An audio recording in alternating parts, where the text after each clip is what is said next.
Hello and welcome to the Full 40 with Chris and Willy here. We dealt with so many technical difficulties right there. If you could see what my screen was doing in that moment, you would have panicked too. It was all red. I was like, I broke it. I've never seen this before. Well, thank you all for bearing with us. What a start. What a start. What a start. So thank you. I thought I literally did my last podcast, but you just wrote me back in. Brian and Trevor aren't even here. Like this is crazy. I don't even remember how to do this anymore. This is what happens when Brian's not on a podcast and I have to do the producing because it popped up all red and I said, I don't know what's going on over here. But no, glad we're all here. Glad to have you back. It's been, a long, month since we did a podcast together. So we're here.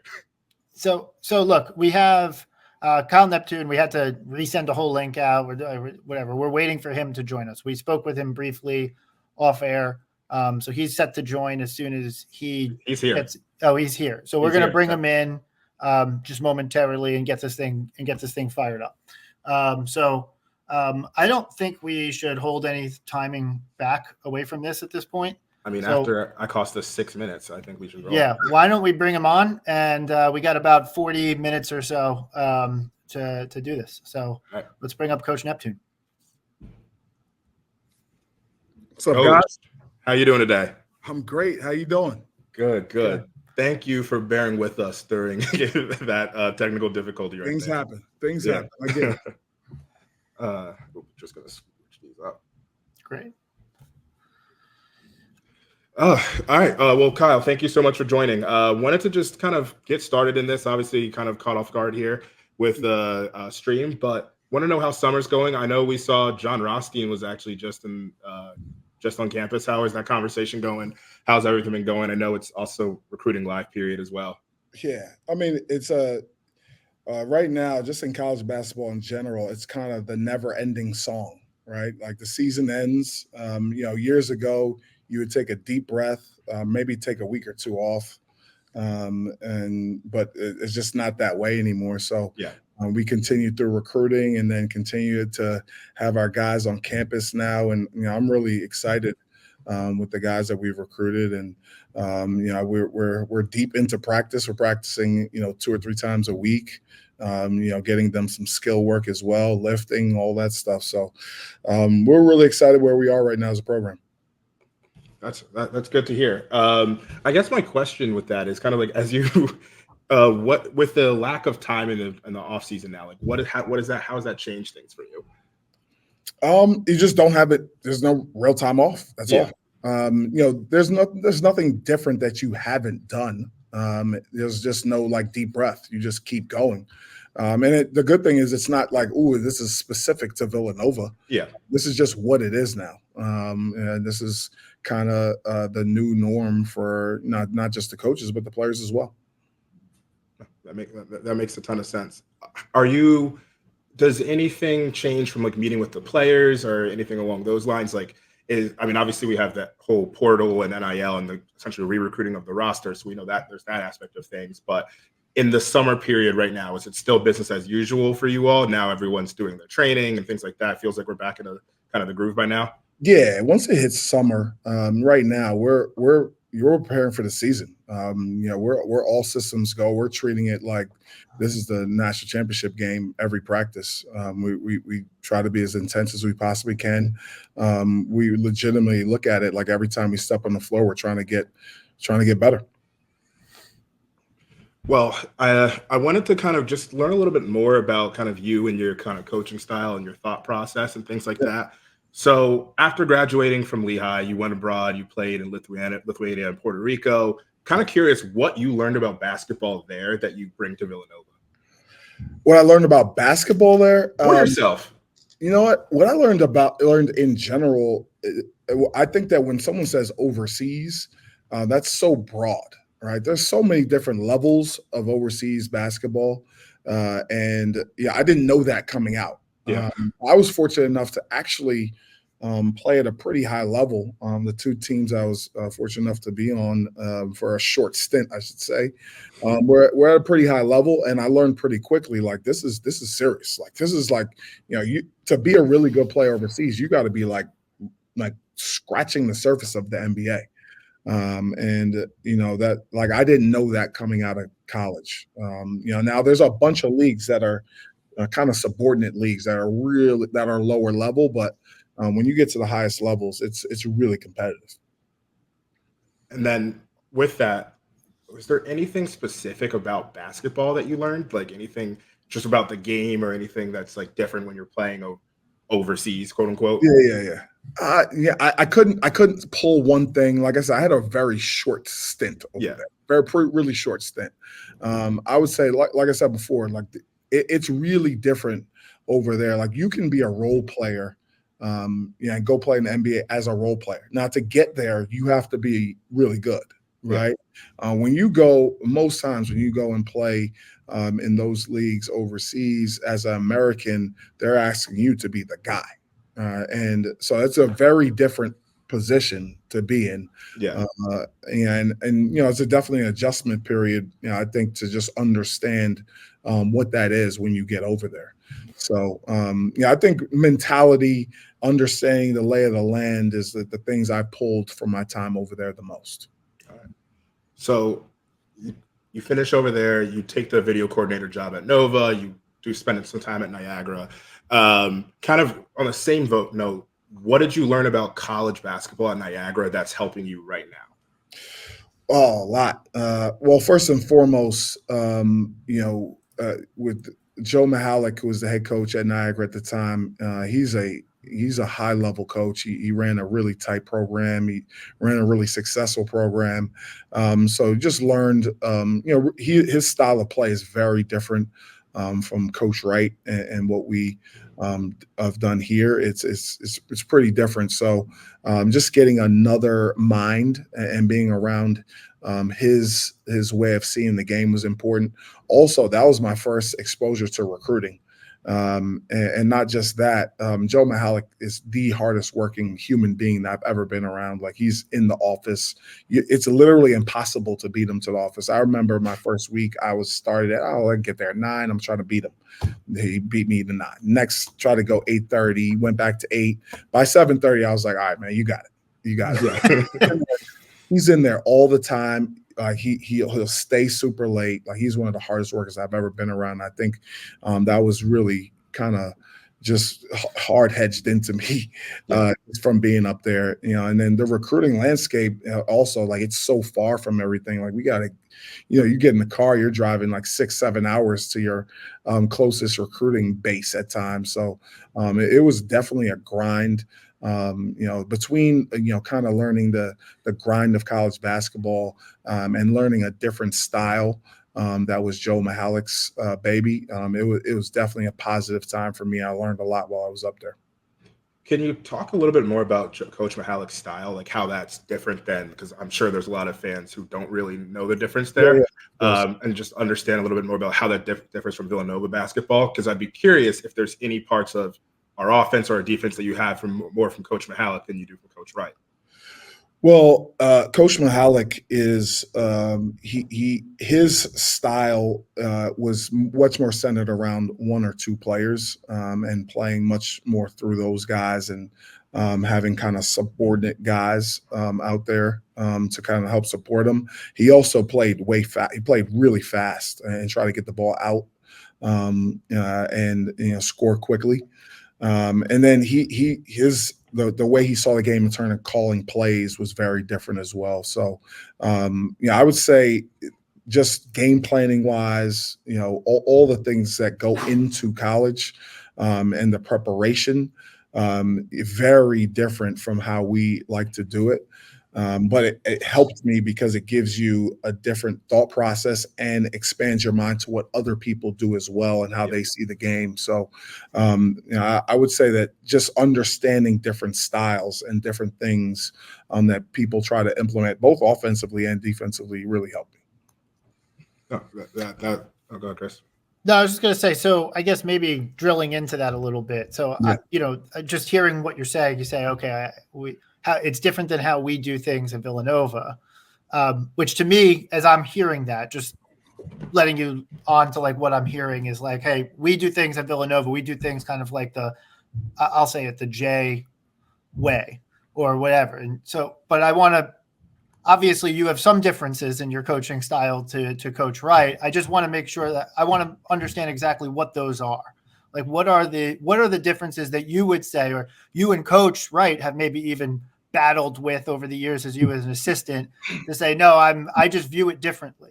Well, let's just say this to start off. There was no real battles between me and that wasn't really I would say that's not really how our relationship was. Yeah, right. Fair enough. Say it that way. But I mean, I'm just my own person. Right.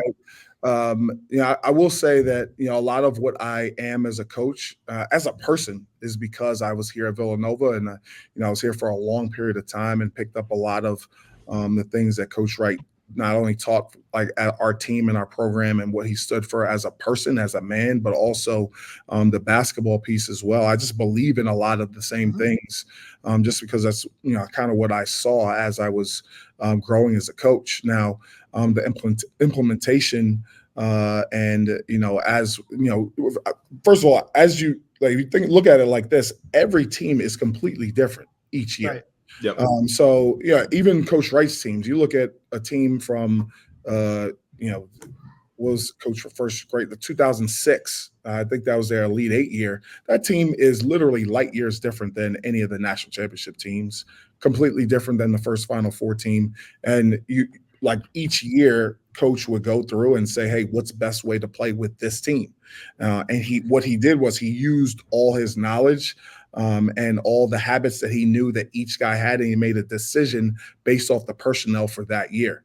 That's not too dissimilar from what we try to do. Mm-hmm. Every year we go in and we say, hey, these are the things we definitely believe in. There's some hard truths there, right? And then we say, hey, with this year's team, how many guys we have back? All right, what are those guys good at? We should keep these things that they're good at. Let's try to eliminate some of the things that maybe don't do so well. What are the guys coming in do well? We got to ascertain that.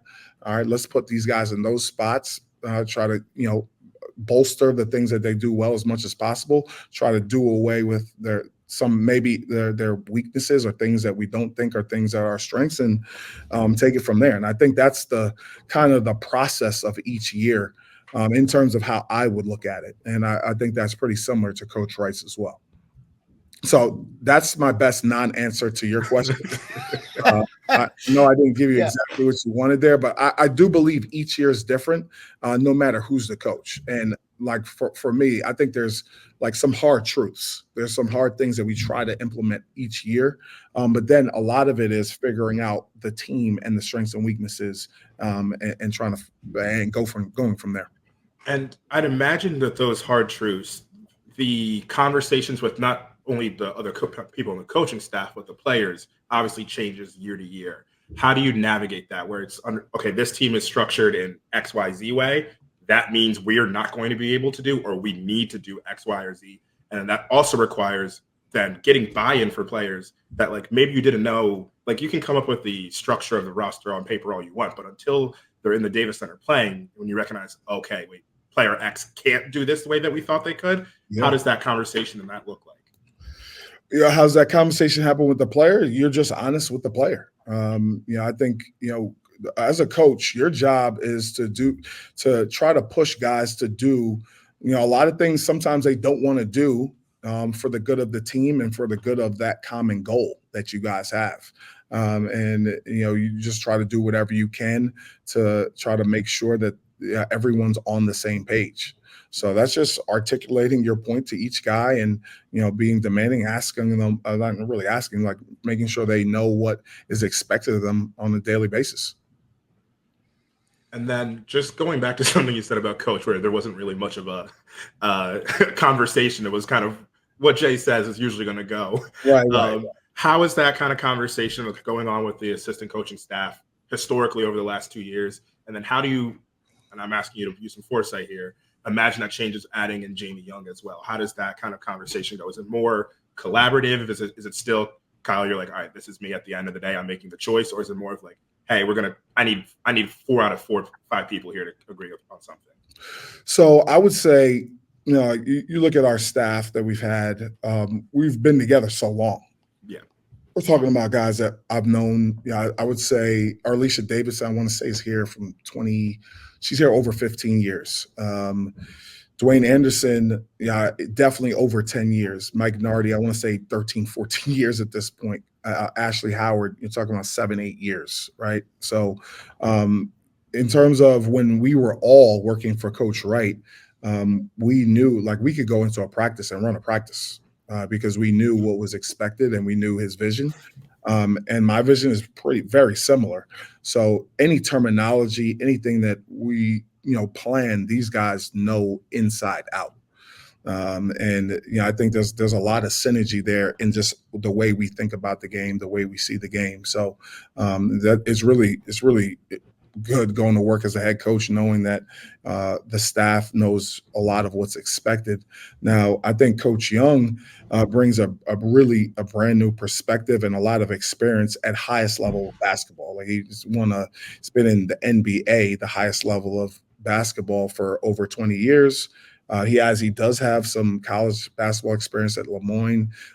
He's coached, MVP players. He's coached all-stars. He's won world championships. He's worked under different minds in the NBA. So he just brings some more basketball knowledge at the highest levels. Is there a specific area of basketball, whether it be on maybe a different one of the sides of the ball or anything of that nature, where you're looking to tap his knowledge and his experience? I would say both sides of the ball. Okay. Both sides of the ball, both offensively, defensively, special situations, everything. Again, we're also in a different era of college basketball, much more transient era where guys are so at times, I don't think anyone, there's very few programs who haven't dealt with massive turnover, right? So, it's something that they deal with in the NBA as well, where you're asked to put together a team, and maybe guys don't even know each other yet. How do you form that team? How do you get them together? How do you unite them around a common goal in a pretty fast period of time? So that's something that they've always had to do. They've had to do in the NBA for definitely over the last 15, 20 years. So that's another area that he helps us with as well. With that transient nature, just switching gears just a little bit, so you just brought up, is there anything programmatically that you do? Because you brought in a lot of new players last year, a lot of new players this year, saw a lot of departures in particular this year. Is there anything that you guys are doing programmatically to like force some of that? Like, and I'm like laughing a little bit because like I'm thinking of like orientation at Villanova where I'm doing trust falls, but legitimately, like what is it? Are you guys pushing the players to get to know each other quickly so you guys can establish some bonds and some chemistry early? Yeah, well, I think it starts with the staff, and we try to spend as much time with our players as humanly possible. I mean, obviously, we got to give them breaks from us as well, but we try to spend as much time on the floor with them as we can. Obviously, there's rules in terms of how long we're allowed to spend, but some of it is just coming in and talking in the office about life, spending time with them while they're eating a meal. Calling them on the phone, talking with them on the phone, just really trying to engage with them as much as we possibly can. And then, we try to have different team functions where guys are around each other, when you talk about the team portion of it, and making sure that they're building and bonding as well. So, I don't think there's any way around just straight up time. You just got to spend as much time as you possibly can together. Do you, when you're going through that process of trying to get the guys and spending that time and getting them to attempt to gel with you and each other, is there anything, because you had to deal with that last year, is there anything that you learned from last year that you're applying to this year in that regard, I'll ask that question in a couple different manners, but like in that regard, is there anything that you learned from last year relative to this year to help the guys gel a little bit better, build that chemistry both on and off the court to hopefully get A, results on the court, but B, also have a great experience in their year at Villanova here? Yeah, I think that it's just a good mix of both. Just giving them time, giving the team some time to gel, making sure that there are some team events where guys are around each other, where it's not in a competitive situation where they're competing over that 94 by 50 feet, but then also giving them some free time so they have time to kind of rejuvenate and have some mental time for themselves as well. Okay. Yep. So just a couple other things I wanted to hit on the offensive and defensive side of the ball. There's kind of a joke around Villanova Twitter about kind of your answers to a lot of questions during press conferences being defense and rebounding, those being the things that we can control. And it's clear that's a priority, but it's also clear that it's worked. We were 13th, I think, in adjusted defensive rank last year. So it's clear that's a priority there, but also that it's working. I guess my question in that is kind of, what does good defense and rebounding look like to you? What does that mean? What is it purely size? Is it speed? Is it kind of toughness? What does that mean? And like, how do you think good defense changes the calculus of what's going on the floor? Because I believe basketball is like calculus. There's a level of like what happens on the floor, how that adjusts everything else going around you. There's a math equation to it. So putting a lot of your chips behind defense and rebounding, how do you think that affects the floor? And also just what does that look like to you? Well, what it looks like for us is the other team not scoring. But just schematically, as I said before, it changes every year, right? And again, I'll say that Coach Wright's team, where that 2006 year, all little guards, right? They were still good defensively. They just were scrappy. They pressed. 2009, they had like Scotty Reynolds, and then all guys like 6'7", 6'8". Those guys flew around, but it was also a different time. 2018, like I keep going with different teams. They're just completely different. So it's just for us, it's just figuring out, the mix and what we need to do for each team to be successful defensively. But that's all around some like pillars, right? And the number one pillar for us is just playing hard. And just playing as hard as you possibly can and playing harder than the other team. And I think that's where it starts for us. We got to play as hard as we possibly can. And then, it's all centered around it's like some core principles that we try to implement with our team each year.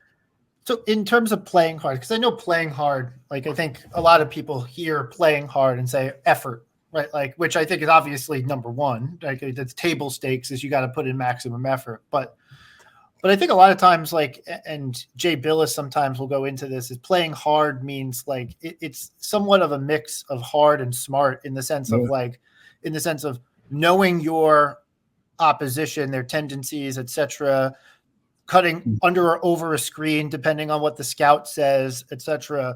What have you taken from the last couple of years? We'll start on the defensive side of the ball, to say like, hey, okay, we need to work on this in the context of playing hard, because hey, yeah, you're expending a lot of effort, but you're not necessarily effective. How do you increase the efficacy?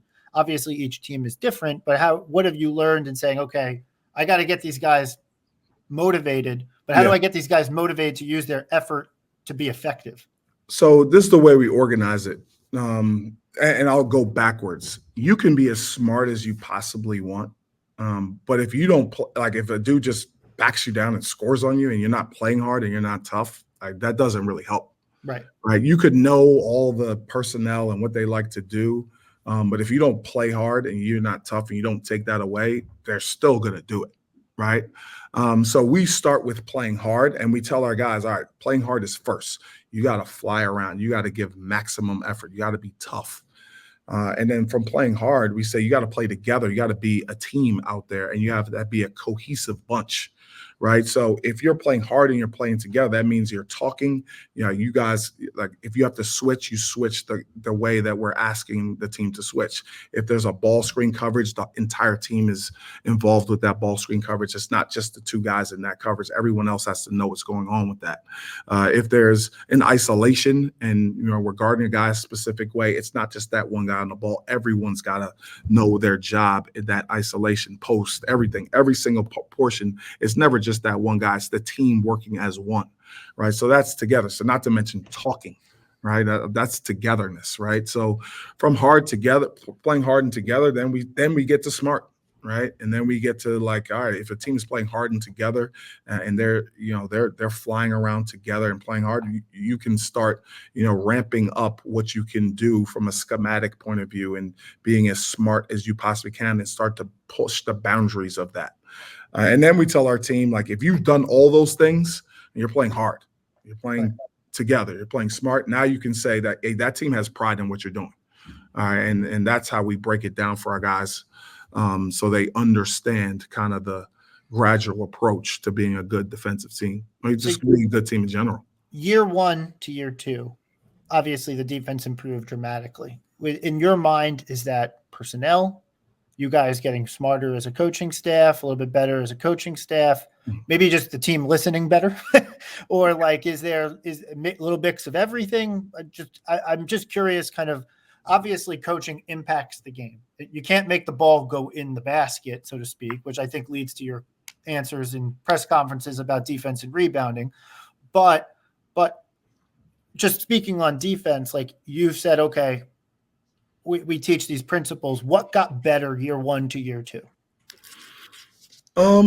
First and foremost, I think coaching, the way we look at it, I think you just grow so much as a coach is a teacher, right? You're asking someone to be a lifelong learner, right? So as someone who's pushing people to learn as much as possible, I think it's only right that the coach tries to learn and grow as much as possible each year. Mm-hmm. And I think that as a coach, especially as a head coach, I think you grow in dog years. There's just nothing you can do to 100% prepare yourself to be a head coach. It's just, you can do anything you want. Like, you can prepare, you got to be in those moments. And now being in those moments a couple years, like you get the reps and you see things sometimes a little bit quicker as well. So I think it's just getting those reps as a coach is wildly important. Now, in terms of specific things that I think we improved on, I agree. I think we got much better defensively. And I do believe that we knew that could be a strength of that last year's team based off of size, based off of our guys' length and athleticism. We knew that could be a strength of our team, and that's something that we focused on. That's an interesting thing that you said a little bit earlier, just about coach with repetitions. We talk about like players going up a level at the game. The game moves so much quicker, but there is the level of coaches also. The game's moving quick for coaches as well. And so the more repetition that you get, the slower it seems, and the more repetition, the more confident you are in decisions, and the more you're able to see that. So that's a really interesting point that you just called out there. And not just that, the game has completely changed, and it changes every year. All right. So I think any coach would tell you, I don't know if it doesn't matter if it's a year 1 coach, year 3, 4 coach, or a year 20 coach. Like, if you're going to just stay with what's comfortable for you or what worked over the last 3-4 years, that's not going to continue to work. The game is like, it's almost night and day for how the game was played 10 years ago, which is still night and day from even 5-10 years before that. The game is constantly evolving, and as a coach, you have to evolve with it. Just flipping this to the other end of the floor, on the offensive side, obviously there is the level of, like, to your point, it changes per year what you look for in good offense. But just from a fundamental belief standpoint, like, what is the most effective way for an offense to run if you have the ideal situation? Your players are exactly what you need. Kyle, what would your ideal offense look like? Are you looking at ball screens? Are you looking for paint touches? Do you believe more in the back to the basket kind of approach? What would you say your general ideal situation is? And then there is a level of building the roster to look towards that. Obviously, not everyone's Steph Curry, so that's good. You can't just build a team to be that way. not everyone's Jalen Brunson. So how would you, when you just look at it from a pure just belief standpoint, what do you believe like good offense looks like? If I could take a step back, I would say the way we would look at it would be have as many basketball players on the floor as possible, right? Like guys who can dribble, pass, shoot, and make plays for their teammates. All right. So, and we believe that if you can, improve someone individually as a basketball player, and they can dribble the ball, they can pass the ball, they can shoot the ball, they can make this, and then honestly, probably most important, make decisions. You could put those guys in any spot, and they'll make the best decision for your team. So that's how we try to think about it. And just knowing that every year you get different guys and different strengths and weaknesses. But if those guys can dribble, pass, shoot, and make plays, and can think, and you got 5 guys on the floor at all times like that, you got a pretty good team offensively. So in the past couple of years, obviously the offensive efficiency has we talked about the defensive efficiency looking a lot better has improved.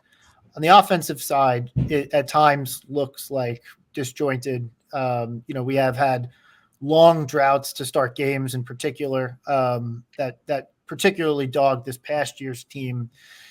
Is there anything that you guys are doing as a coaching staff to try and stem that? Obviously, call timeout middle of the game, like whatever. You try and get the guys mentally refocused, etc. Sometimes you're even making good plays. The ball's just not going through the basket. But is there anything that you've learned from the last year or two to say, okay, how can we do this? Is it and that answer could just be we need to change the way we look at personnel, or that answer could be schematic. I'm just curious as to looking forward into the next few years, how do you see to it that, hey, the defense, we're always going to hold a high standard of Villanova defense and that expectation, and bring the offense up to level so that, we can make some tournament runs. Yeah.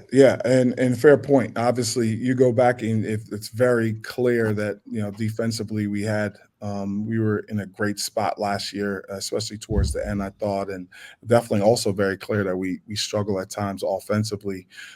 So like I do believe that each year is different, and the strengths and weaknesses of last year's team are very different than the strengths and weaknesses of this year's team. I think to speak directly to this year's team, I really like Jameer Brickis's ability to create in whatever situation, whether it's a ball screen, the ISO. Obviously, Eric being in the post is a formidable is something that we've seen over the last couple of years to be very effective, and I think he has guys that really, really shoot the ball around him this year. And I've been tried in like high-level shooters in college basketball. And I think obviously Wooga Poplar is a high-level shooter, also a really good driver and finisher at the rim. And I could go through Enoch, the way he can roll and finish around the basket. I just like the pieces offensively, and we're as a staff really confident that we can get that offensive efficiency up. This year it's been a definite point of focus. Is it going to look like, hey, we can improve our shooting percentages, or is it going to look like, because last year I think we shot like the 11th, I may be misquoting the exact statistics, but the 11th most threes, but we're kind of middle of the road in terms of 3-point percentage. So it kind of seemed like a little bit of a mismatch there. Or is it, we think, hey, we could continue shooting that level of three. You don't want to tell everyone your exact game plans and all the other coaches in the league. But we're going to shoot this. No, but in serious, like, should we expect, hey, look, we're going to tee up and shoot from deep, or are you going to make some different decisions in terms of emphasis, in terms of offensive on the offensive side of the ball this year? I think one area that I would point out that I think we led the Big East in getting our shot blocked last year. So that speaks to specific just decision making, and that's been a point of contention for us this summer, and things that we've really zeroed in, locked in on, and trying to show our guys their reads and their decisions in each spot. All right, so getting your shot blocked is just a clear that wasn't the right read, clearly, right?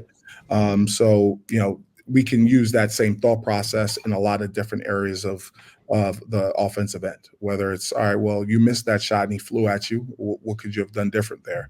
And that's been a huge piece that our staff has been focusing on with our team. And offensive efficiency has definitely been something that we've talked about literally every day as a staff. Cool. Sorry, Willie. I asked several questions. Go ahead. No, you're good. I wanted to just hop at just like we talked a little bit about offense and defense. I think something that at least from the casual fan's eye, I felt like we struggled in terms of stopping runs, but also starting games effectively, starting efficiently. There was the whole chart with the kill shot being 10-0, but like that, those 10-0 runs and being really high up there. But when you see that happen or starting to happen, like how do you evaluate that balance between I need to take control and call timeout here, but then also empowering the players to be like, no, you can figure this out. Like we are a very talented team. What's that balance look like? And yeah, just like the consistency of that. Yeah, I mean, I think to be honest with you guys, I think we tried both last year. Call timeout, don't call timeout. Like it didn't work, right? Yeah. So I think we just got to improve our offensive efficiency. Also, just continue to improve our defense, right? So you can't say, oh, every time we got to call timeout earlier, stop that run, right? We definitely did that at times, right? We also let them play through it sometimes. Whatever we did didn't work, right? It just didn't work. So I think the thing we can focus on is being better offensively and being a little bit better defensively as well, so you can stop some of those runs.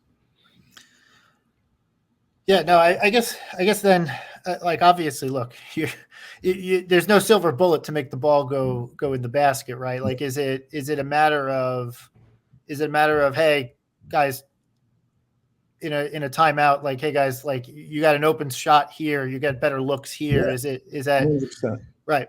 Because a lot of times, just so I don't know if you're fully aware, but a lot of times when Fox goes to you in the huddle segments, they only focus on when you're saying, guys, you got to get back.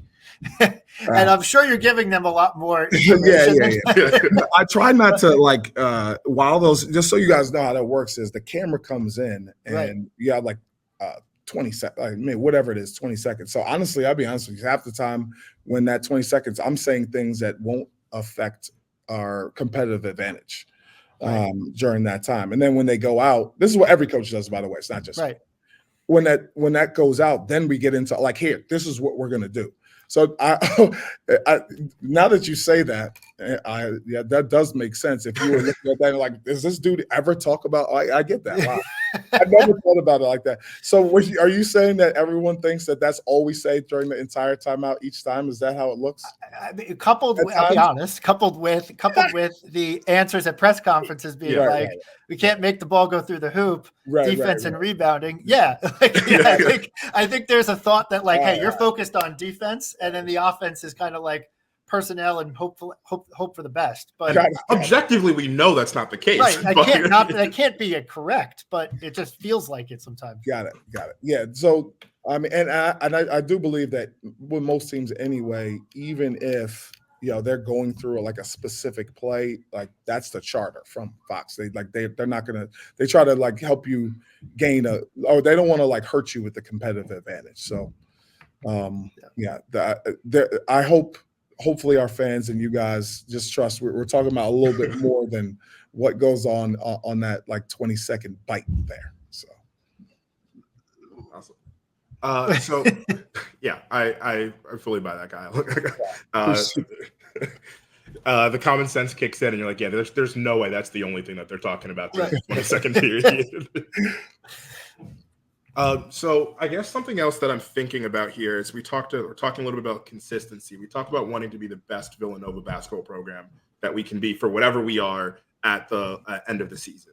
I'll speak for myself here. 2 seasons in a row now, I'd say we've shown flashes of that, but not consistently putting it together. And then I would say both seasons kind of starting to show it right, but we get towards the end of the season and then falling a little bit where it's like, oh, we're not doing that. The question I have is just kind of like, what do you think makes consistency in a Villanova basketball player? Because we talk about the habits, so it feels like the habits are there and consistent, but we're seeing that there just as a unit that we're falling a little bit short. And then coming down the stretch of the seasons and thinking about this, And is there a thought about doing anything differently per team? And I guess that this makes sense to what you've said earlier of, well, every team is different, so you're going to evaluate that as you go. But I guess the question is, when you think about consistency, what do you look for in a team to become consistent and, I guess, hit that last step to hit the Big East tournament on all cylinders, hopefully the NCAA tournament on all cylinders? Like, what does that look like? What do we feel like we've been missing? Yeah, great question, and I would definitely agree. There's no question. Like there's a standard that's set here at Villanova, and something that I've been a part of as a younger coach, and now as the head coach, is something that we want to hold the line in terms of the standard of Villanova basketball. And I would say there's no question that we just missed the mark over the last 2 seasons in terms of being the best team we could be by the end. We just didn't get there. I agree. We had flashes. We had some positive things, and we definitely have to get better throughout the season. I think for us, it starts with recruiting and bringing in the guys that we think that can help us be the best we can be for that upcoming years and for the future. And I think that once you get them on campus, you try to get them as acclimated based off of their strengths and weaknesses. And I think that that's what we just didn't do. We didn't get that group there. We didn't get them to operate at the highest possible level in terms of their strengths and weaknesses, especially on the offensive end. This year coming in, and we have a different team. We got a lot of new guys, and now the challenge is, again, trying to get this team to operate as efficient as they can offensively, and try to make sure that they're as stingy as possible defensively and play as hard as possible defensively. And now that's the new goal throughout the rest of this, whatever it is, 9 months, to try to get there by the end. So, again, I know that's sometimes a non-answer answer, but there's no way you can point to like, hey, if we just do this, I have one solution. Go to the Bahamas all the time. The Bahamas, I'll sign up for that. If you could send some of those comments to Mark Jackson, our athletic, I'll make sure Mark gets to hear that. Our new home court, home court be at the Bahamas. Feel free. As we said, Neptune at the Atlantis. That tracked, so that worked. I guess, on the point of Mark Jackson, what have you heard from Mark Jackson, Father Peter Baker, in terms of expectations going forward, et cetera? Or they don't need to say anything, it, and what do you hear? There's no question. Obviously, we had a meeting with Mark Jackson at the end of the year. We just know that this is not the standard of Villanova basketball. It needs to be raised for sure. We missed the mark on where we want to be as a program. For us and our program and our staff, we want to be competing to win a Big East championship every year. That's where we want to be. If we're competing to win a Big East championship, like if you're there, that means that whoever you play against, you're there. Like that means you're going to have a chance in the tournament to compete at the highest levels. So, and that's where we want to be as a program. And that's just what it is at Villanova. We know that that's expectations. That's expectations of our staff as well. How much does that weigh on you? Do you feel that every day, or are you just focused on moving forward every day? Or is it been tough? Like I can imagine it's been tough, but has it been really weighing on you as a person, as a guy who's done everything in the basketball world over the last decades of your life? Yeah, I mean, listen, you're like, I would say coaches we're all competitors, right? And so you lose a game, it sucks. There's no way around it. There's no way to convince yourself it's okay. There's no way to be happy about that if you're a competitor, right? It sucks, all right? And then if you go as overall for a season and you didn't get where you wanted to be, that sucks. Right. But in terms of every day, again, being the coach and the leader, all right, what are you going to do about it? Right. You got you lose the game. You got a couple minutes. You got until you go to sleep to all right, yeah, it sucks. And then if you just continue, okay, that sucks. That doesn't help you. Mm-hmm. And that emotion doesn't help you. Right. So I can't push our guys to say, hey, all right, let's go, man. Like, we got to get better. There's nothing we can do about that. We need to go on to the next game, the next situation, the next practice, next field session. I can't talk to those guys about that and demand that from them without also doing it myself. So, that's always been my mindset. It's something that I think Coach Wright did a great job of setting the tone here of just having a great attitude through whatever you're doing and having really a next play mindset, no matter what you're doing. And that's something we all strive for here. And we're close to time here, but on the Coach Wright point, how much have you changed your mentality at all of like, hey, okay, coach, this is my program now. Like, I'm always going to call on you if I need support and whatever. Or is it like, hey, we want you around as much as you possibly want to be around? Or what's the balance there that you've sought? So, I mean, Coach Wright, I think he retired because he wanted some time to do things that he wants to do. So I would say for me, it's more, Coach, please come around as much as you can. Like, he's not an overbearing guy who, first of all, I don't think there's a person of his stature, and I hope he wouldn't be embarrassed by me saying this, who likes the limelight less. Like, he's not the type of person who who needs other people's approval or just enjoys that portion of it. He likes to have his personal time, his own life. And we like, as a head coach now, I know that he retired and he wants that personal time. But me and him talk, for sure, at least once a week and sometimes multiple times throughout the week, even through the off season. He's always there as a mentor to me and our staff and our players. So he's around. We want him around as much as we possibly can have him, but there is a fine line. It's kind of the opposite. It's a fine line between respecting his time rather than him coming in and kind of infringing on what we do here. So he's obviously a mentor to all of us here at Villanova University, period. Yeah. And we like him around as much as we possibly can have him. So as we kind of get to time here, what's your message to the fan base going into next year? What should they be excited about? What are you looking for? And how should we gear up? And you guys are working over the summer. We're all on summer break, but no break. What's the message to the fans? Yeah, I say the message is that, listen, we know that we missed the mark the last couple of years for sure. We know that, and our staff and our players right now are really excited about this season. I really love the guys that we've recruited. I think that they're bonded. They're uniquely bonded right now. We've got great leadership. We got great talent, and we can't wait to get started. I think this bunch is as competitive, as intelligent as a bunch that we've had.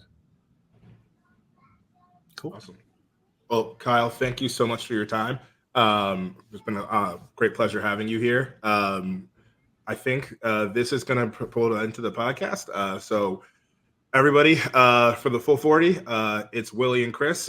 Chris, this is probably going to, it's not it because you're going to be back at some point, but we're not going to see you for a little bit here. And then everybody else, we're going to be coming back to you probably right around October, right when the season starts, right when we start getting in for preseason. But as Kyle and the team is getting ready for practice, we'll be getting ready too. So thanks, everybody. And as always, let's go Nova.